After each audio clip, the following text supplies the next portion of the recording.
আসসালামু আলাইকুম ও রহমতুল্লাহি ওবারকাতু। হাজির হলাম স্বাস্থ্য ও পরিবার কল্যাণ মন্ত্রণালয়ের স্বাস্থ্য সেবা বিভাগের বিভিন্ন পদের ব্যবহারিক পরীক্ষার ফলাফল সম্পর্কিত ভিডিও নিয়ে। আজকের এই ভিডিওতে আমরা আপনাদের সামনে উপস্থাপন করতে চলেছি 12 ও 13 অক্টোবর 2025 তারিখ 2 দিনব্যাপী অনুষ্ঠিত হয়ে যাওয়া ব্যবহারিক পরীক্ষার ফলাফলের A to Z তথ্য। আশা করি আজকের এই ভিডিওটি আপনাদের জন্য অত্যন্ত গুরুত্বপূর্ণ এবং আকর্ষণীয়, তাই সম্পূর্ণ ভিডিওটি প্রথম থেকে শেষ অবধি মনোযোগ সহকারে দেখুন, একটি সেকেন্ডও স্কিপ করবেন না। মূল ভিডিওতে প্রবেশ করার পূর্বে এখনও আপনারা যারা আমাদের ইউটিউব চ্যানেলটি সাবস্ক্রাইব করেন অবশ্যই সাবস্ক্রাইব করবেন এবং পাশে থাকা বেল আইকনটি অন করে দিবেন। আপনাদের সুবিধার্থে ফলাফলের এই পিডিএফ লিঙ্ক ভিডিও ডিসক্রিপশন বক্সে দিয়ে রেখেছি, যেখানে ক্লিক করবেন আপনারা ঠিক এরকম একটি ইন্টারফেসে এসে পৌঁছে যাবেন। দেখতে পাচ্ছেন স্বাস্থ্য সেবা বিভাগ, স্বাস্থ্য ও পরিবার কল্যাণ মন্ত্রণালয়ের অফিস সহকারী কাম কম্পিউটার মুদ্রাক্ষরিক ও 60 মুদ্রাক্ষরিক কাম কম্পিউটার অপারেটর এর শূন্য পদে জনবল নিয়োগের লক্ষ্যে 12 ও 13 অক্টোবর 2025 তারিখে অনুষ্ঠিত ব্যবহারিক কম্পিউটার মুদ্রাক্ষরিক গতি পরীক্ষায় অংশগ্রহণকারী প্রার্থীদের মধ্যে নিম্নবর্ণিত রোল নম্বরধারী প্রার্থীগণ মৌখিক পরীক্ষা অর্থাৎ ভাইবা পরীক্ষার জন্য নির্বাচিত হয়েছেন।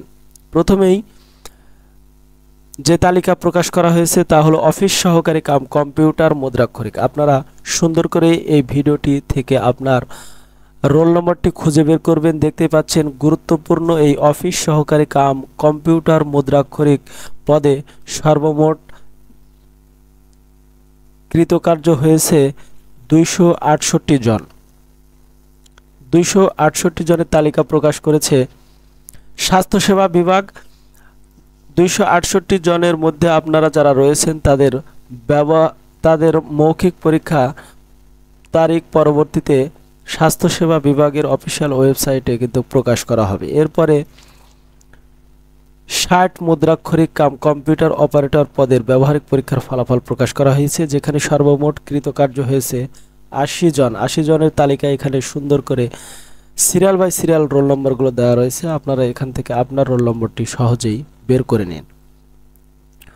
এরপর একটি দিক নির্দেশনা উল্লেখ করেছে কর্তৃপক্ষ যে অফিস সহকারী কাম কম্পিউটার মুদ্রাক্ষরিক ও 60 মুদ্রাক্ষরিক কাম কম্পিউটার অপারেটর পদের মৌখিক পরীক্ষার তারিখ ও সময় পরবর্তীতে SMS এবং স্বাস্থ্যসেবা বিভাগের অফিসিয়াল ওয়েবসাইটে কিন্তু প্রকাশ করা হবে। কাজেই আপনারা অবশ্যই www.hsd.gov.bd স্বাস্থ্যসেবা বিভাগের এই অফিসিয়াল ওয়েবসাইটটি নিয়মিত ভিজিট করতে ভুল করবেন না। আপনাদের সামনে পরবর্তী ভিডিওতে নিয়ে আসবো স্বাস্থ্য ও পরিবার কল্যাণ মন্ত্রণালয়ের স্বাস্থ্যসেবা বিভাগের চূড়ান্ত ফলাফল সম্পর্কিত ভিডিও।